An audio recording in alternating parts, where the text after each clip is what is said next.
Hello बच्चों, कैसे हैं आप सभी? बढ़िया। ओके। तो बच्चों, हम लोग पढ़ रहे थे कक्षा 10 विज्ञान अध्याय 2। बच्चों, इस अध्याय का हम लोगों ने 2 पार्ट पढ़ लिया। ये तीसरा पार्ट है, ठीक है। तो मैंने दूसरे पार्ट में आपको बताया था कि अम्ल और क्षारक की अपक्रियाएँ हैं, ठीक है।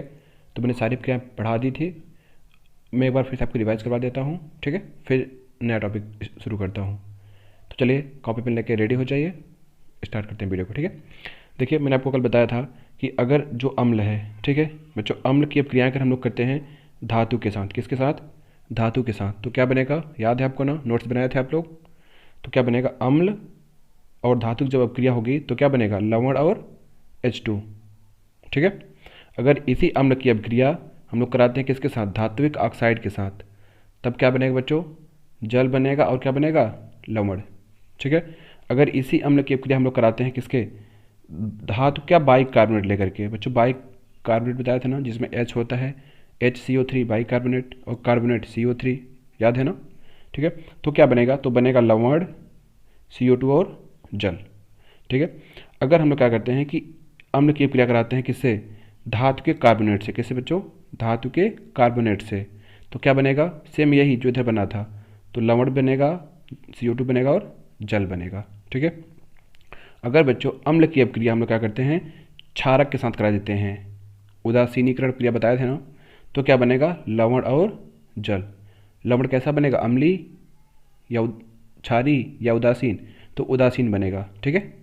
तो ये था अम्ल की अपक्रिया इन सब के साथ। अगर क्षारक की अपक्रिया इन सब के साथ करो तो क्या होगा? तो देखिए, इसके लिए देखिए, ये डायग्राम देखिए आप, ठीक है। बहुत सिंपल सा डायग्राम है बच्चों, ये पूरी रिएक्शन का है, ठीक है, जो मैंने कल आपको बताया था। तो देखिए, अगर हम लोग क्या करते हैं? क्षारक लेते हैं, क्या लेते हैं? क्षारक। और क्षारक की अपक्रिया कराते हैं किससे? धातु के साथ। किससे बच्चों? धातु के साथ। तो क्या बनेगा? सेम वही जो क्षारक के साथ बन रहा था, अम्ल के साथ,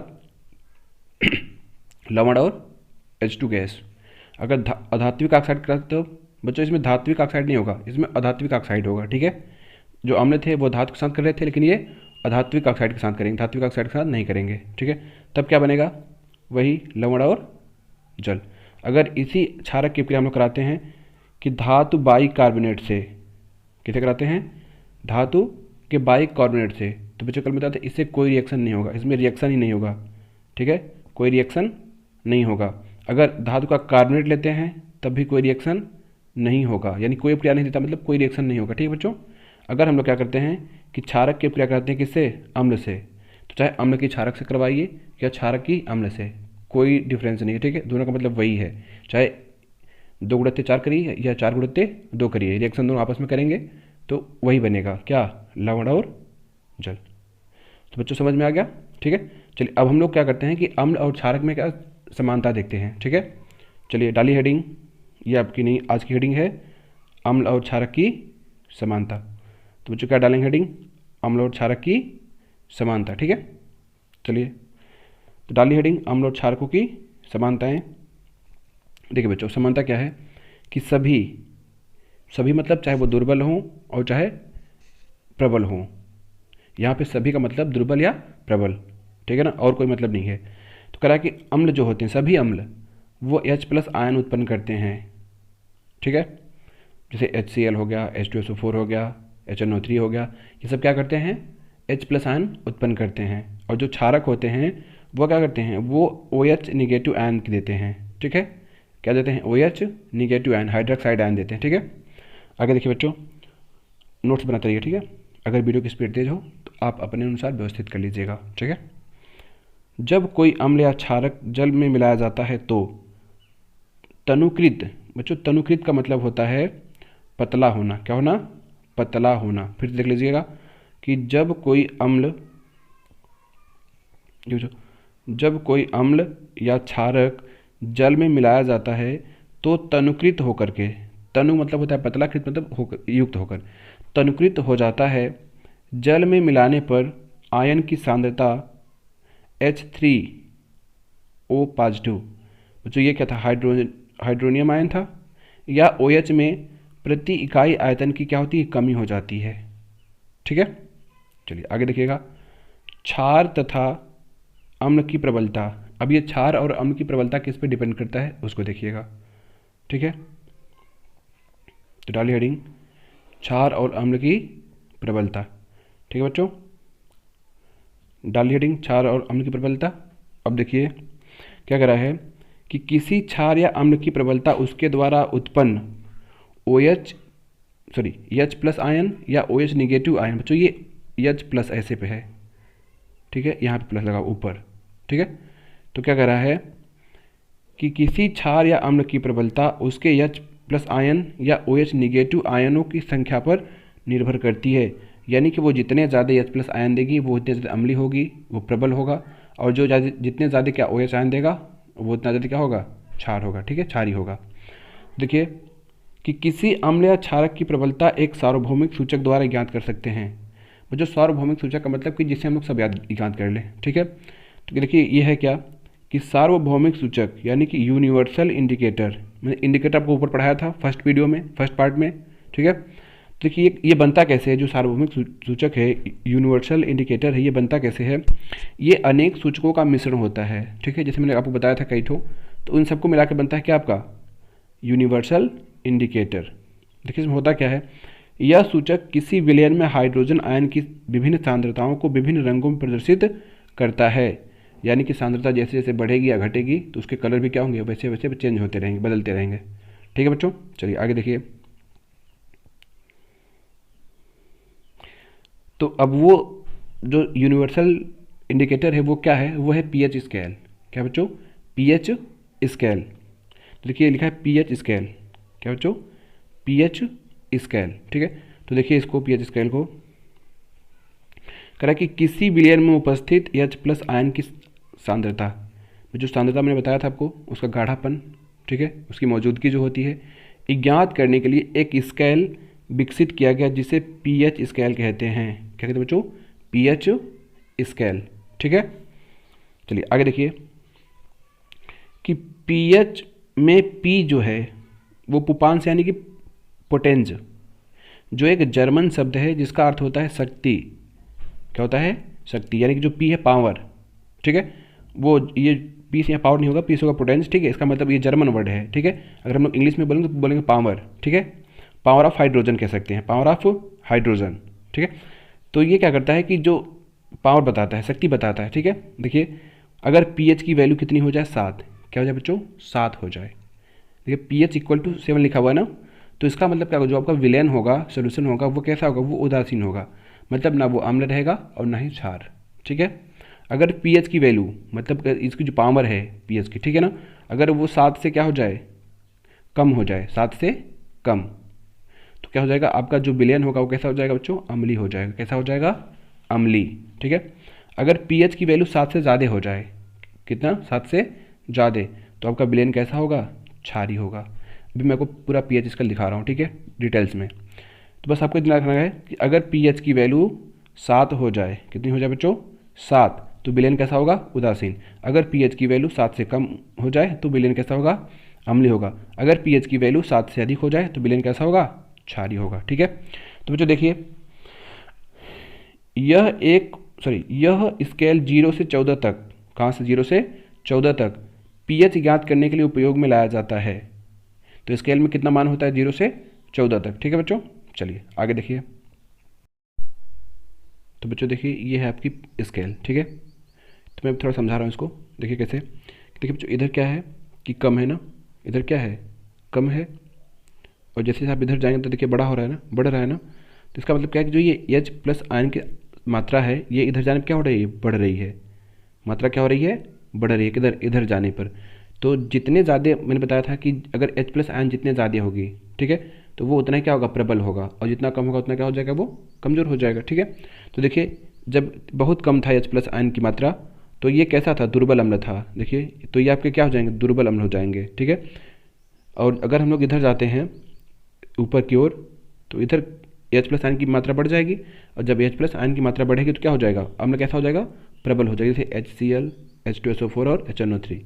ठीक है बच्चों, चलिए अब देखिए सेम यही चीज़ इसमें भी होगा, क्षार में भी होगा कि जब इधर है यानी कि जब OH की मात्रा कम थी तो कैसा था, दुर्बल क्षार था, लेकिन जब धीरे धीरे OH की मात्रा बढ़ गई तो कैसा क्षार हो गया, प्रबल क्षार, जैसे NaOH, KOH और CaOH का होल्ट वाइज।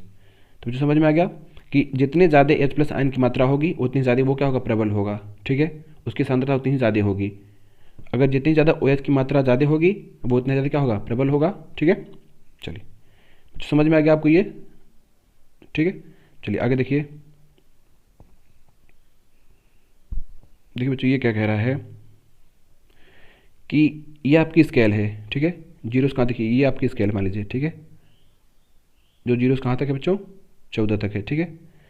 तो ये आपकी क्या है, पीएच स्केल, ठीक है। अगर हम लोग इधर आते हैं कहाँ, इस साइड, तो देखिए क्या हो रहा है, इस साइड हो क्या रहा है कि अम्लता बढ़ती हुई, यानी कि जैसे जितने दिन हम लोग कमाएंगे, ठीक है, यानी कि 0 1 2 3 4 5 जब ऐसे जाएंगे तो देखिए इधर क्या होगा, इधर अम्लीयता की बढ़ती हुई क्रम है, ठीक है, बढ़ती हुई अम्लीय प्रकृति, यानी कि जितना हम लोग इधर आएंगे तो वो क्या होगा, अम्लीयता उसकी क्या हो जाएगी, बढ़ जाएगी। समझ रहे हैं आप कि अगर हम लोग इधर आएंगे तो अम्लीयता क्या होगी, बढ़ेगी, ठीक है। अगर हम लोग इधर जाएंगे किधर, जीरो से, यानी कि जो ये 7 है, 7 से राइट हैंड साइड में जाएंगे तो क्या होगा, देखिए अगर हम लोग इधर बढ़ रहे हैं तो जो क्षारीयता होगी वो बढ़ेगी, ठीक है, समझ रहे हैं ना। तो ये क्या कह रहा है कि बढ़ती हुई क्षारक प्रकृति, अगर हम इधर जाएंगे तो उसकी क्षारकता की जो प्रवृत्ति होगी, जो प्रकृति होती है वो बढ़ेगी, ठीक है। क्यों, क्योंकि इधर जाने पे क्या होगा, H प्लस आयन की मात्रा में क्या होगी, कमी होगी, ठीक है। और जब इधर जाएंगे तो क्या होगा, H प्लस आयन की मात्रा में क्या होगी, वृद्धि, ठीक है। तो अगर जैसे मान लीजिए कि एक है और एक लिखा हुआ है 4, एक सेकंड चाहिए, जो अगर लिखा हुआ है 1 और 4 तो बताइए कौन ज़्यादा प्रबल होगा, 1 ज़्यादा प्रबल होगा या 4, बताइए। मान लीजिए ये अम्ल है, क्या है, अम्ल है, ठीक है, माना क्या है, तो अम्ल है ही, क्योंकि 7 से कम है तो अम्ल है। बताइए ये प्रबल है कि ये प्रबल है, तो कैसे पता करें कौन प्रबल है। देखिए ये क्या बता रहा है कि अगर हम लोग इधर आएंगे 7 से कम जाएंगे तो अम्लीयता की प्रवृत्ति क्या बढ़ेगी। तो यह एक देखिए, तब यहाँ मान लीजिए कि ये 1 होगा, फिर 2, फिर 3, फिर 4 5 6, ठीक है, तब जाके यहाँ 7 होगा। तो जैसे हम लोग इधर आएंगे तो बढ़ेगा ना, तो यानी कि जो 1 होगा ये 4 से क्या होगा, ज़्यादा प्रबल होगा, ठीक है ना। यानी कि जिसका पीएच वैल्यू 1 होगा वो ज़्यादा प्रबल है किससे, 4 वाले से, ठीक है। चलिए आगे देखिए, तो बच्चों आपको भी समझ में आ गया होगा पूरा, ठीक है। तो पीएच वैल्यू आपको समझ में आ गई ना, कि जिसकी जितने कम वैल्यू होगी, यानी कि जो मान जितना कम होगा वो उतना ही ज़्यादा क्या होगा, अम्लीय होगा, जितना ज़्यादा मान ज़्यादा अधिक होगा वो क्या होगा, क्षारीय हो जाएगा, ठीक है। 14 होगा वो एकदम प्रबल क्षारीय हो जाएगा, ठीक है। अगर 7 रहा तो उदासीन, ठीक है बच्चों। चलिए अब देखिए, कह रहा है कि दैनिक जीवन में पीएच का महत्व क्या है, ठीक है। आपकी लाइफ में जो डेली का लाइफ है उसमें जो ये पीएच है इसकी वैल्यू का इसका महत्व क्या है, कहाँ यूज़ होता है, ठीक है। तो देखिए क्या कह रहा है कि पौधे एवं पशु पीएच के प्रति संवेदनशील होते हैं। जैसे बच्चों समझिए कि हमारा शरीर 7 से 7.8 पीएच परास के बीच में कार्य करता है, ठीक है। अगर हमारी देखिए जो बॉडी होती है, जो खाना वाना खाते हैं, ठीक है, तो उसमें पाचन होता है, ठीक है, तो वहाँ भी पीएच की वैल्यू बहुत ज़्यादा इंपॉर्टेंट होती है, ठीक है। तो जो हमारा अगर बॉडी का हम टोटल एवरेज अगर पीएच वैल्यू निकालें तो कितना होगा, 7 से लगभग 7.8, ठीक है। मतलब ये क्षारीय होगा, ठीक है, या उदासीन हो या तो हल्का क्षारीय होगा, ठीक है, अम्लीय नहीं हो सकता। क्यों, क्योंकि इसकी रेंज कहाँ से कहाँ तक है, 7 से अधिक है ना, तो 7 से अधिक जाएंगे तो क्या हो जाएगा, क्षारीय हो जाएगा, ठीक है। वर्षा के जल की पीएच वैल्यू 5.6 से कम हो जाती है तो वह अम्लीय वर्षा हो जाती है। तो जो आपको अम्लीय वर्षा पढ़ा होगा, ठीक है, अगर नहीं पढ़े हो तो कोई बात नहीं, कक्षा 9 आपने पढ़ा होगा पक्का फिजिक्स में, ठीक है। तो देखिए क्या कह रहा है कि वर्षा के जल की पीएच वैल्यू कितनी 5.6 से कम हो जाती है तो अम्लीय वर्षा, और अम्लीय वर्षा बहुत फसलों के लिए या फिर पौधों के लिए क्या होती है, बहुत हानिकारक होती है, ठीक है।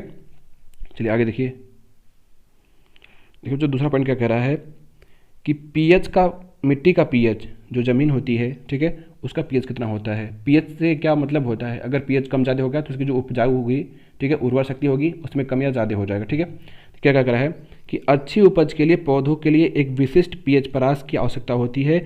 यदि किसी स्थान की मिट्टी का पीएच कम या अधिक हो जाता है तो किसान उसमें आवश्यकता अनुसार अम्लीय या क्षारीय पदार्थ मिलाते हैं।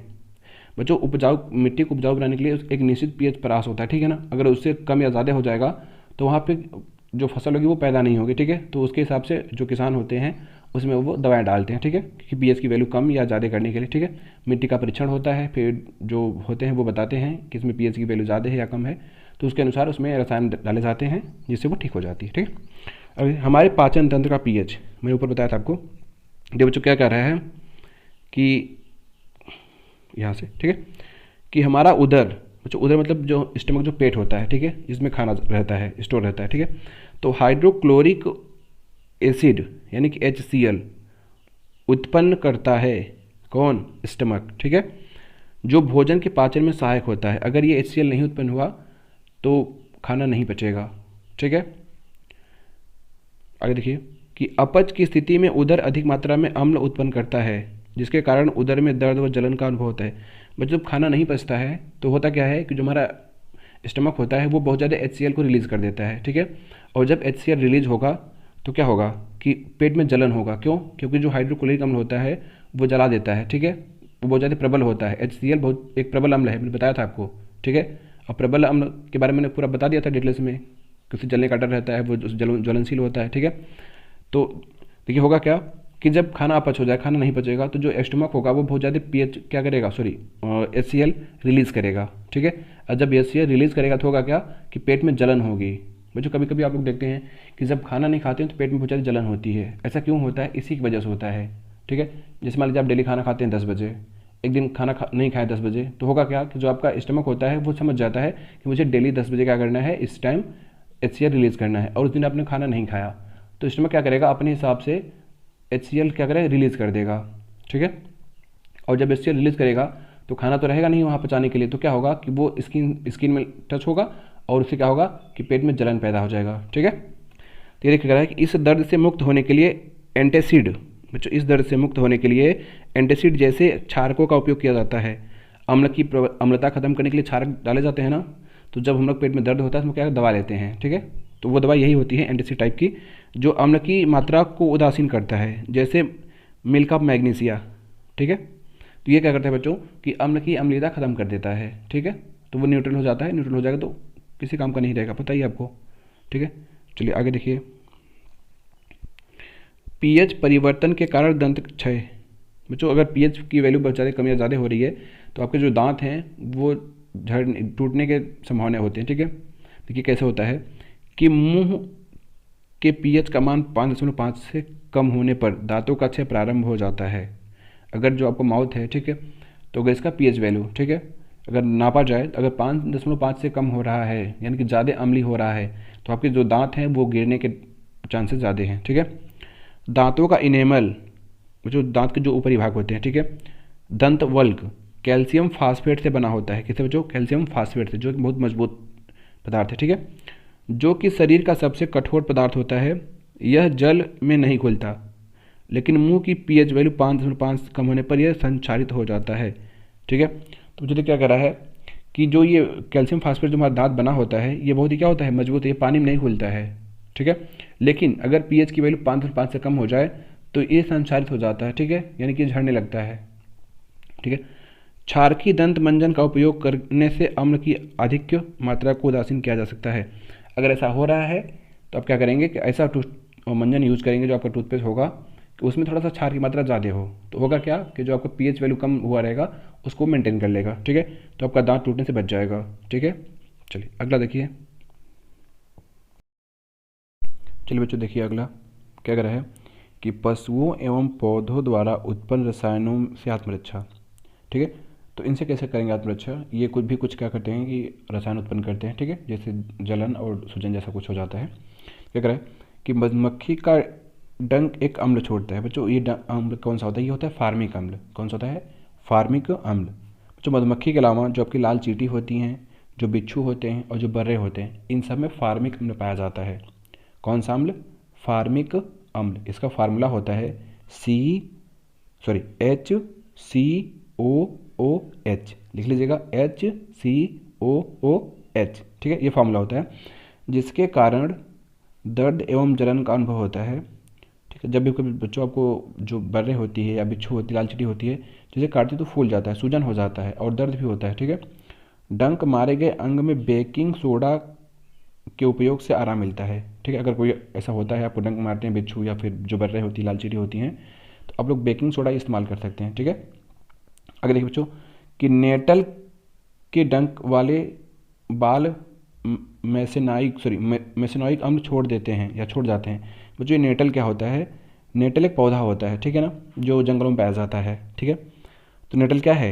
ये एक पौधा है, साकी पौधा होता है, ठीक है, जिसके पत्तों में क्या होते हैं, छोटे छोटे बाल निकले होते हैं, ठीक है। और ये बाल जब क्या होते हैं कि किसी प्राणी को चुभ जाते हैं, यानी किसी भी को चुभ जाते हैं, ठीक है, तो होता क्या है, उन बालों से एक रसायन निकलता है, ठीक है।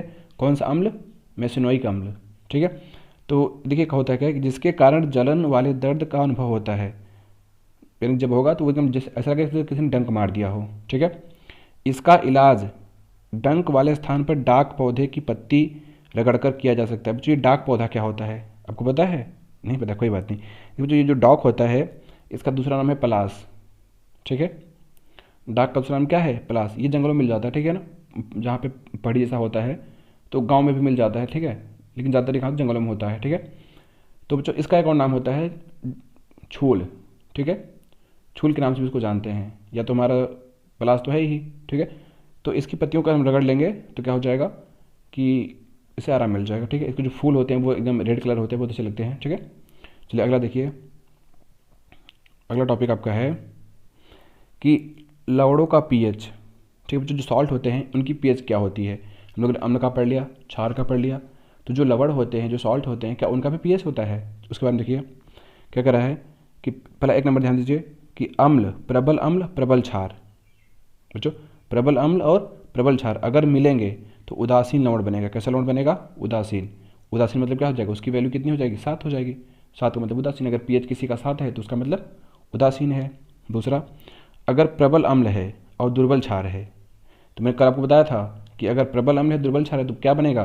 प्रबल ही बनेगा। प्रबल क्या बनेगा? अम्ल। जो प्रबल है वही बनेगा। तो क्या देखिए क्या बन जाएगा कि जो आपका ये प्रबल अम्ल दुर्बल क्षार मिलेंगे तो क्या बन जाएगा? जो लवण बनेगा वो कैसा बनेगा? वो अम्ली बनेगा। कैसा बनेगा? अम्ली। यानी कि उसकी पीएच वैल्यू 7 से क्या होगी? कम होगी। यानी कि ये जो लवण होगा वो कैसा होगा? वो अम्ली लवण होगा, ठीक है। अगर प्रबल क्षारक ले लिए और दुर्बल अम्ल ले लिए तब क्या होगा? जस्ट उल्टा हो जाएगा। तो क्षारकीय लवण बनेगा जिसकी पीएच वैल्यू की 7 से क्या होगी? अधिक होगी, ठीक है। देखिए पीएच वैल्यू क्या है? 7 से अधिक। तो बच्चों आपको समझ में आ गया कि इसका मतलब, ठीक है, कि अगर हम लोग प्रबल अम्ल और दुर्बल क्षार की क्या कराएंगे तो क्या बनेगा? जो लवण बनेगा वो कैसा होगा? वो अम्ली होगा। अगर प्रबल क्षारक ले लिए हैं और दुर्बल अम्ल ले लिए हैं तो जो लवण बनेगा वो कैसा होगा? वो क्षारी होगा, ठीक है बच्चों। बच्चों इस वीडियो में हम लोग इतना ही पढ़ेंगे, ठीक है। यानी कि आप लोगों ने यहाँ तक तो देख लिया लवण का पीएच, ठीक है। अब हम लोग पढ़ेंगे अगले वीडियो में। तो इस वीडियो में इतना ही। वीडियो आपको कैसी लगी कमेंट करके ज़रूर बताएं। वीडियो को लाइक करें, अगर चैनल पर नए हो तो चैनल को सब्सक्राइब करके बेल आइकन प्रेस कर लें। ओके, मिलते हैं नेक्स्ट वीडियो में, तब तक के लिए बाय बाय, टेक केयर।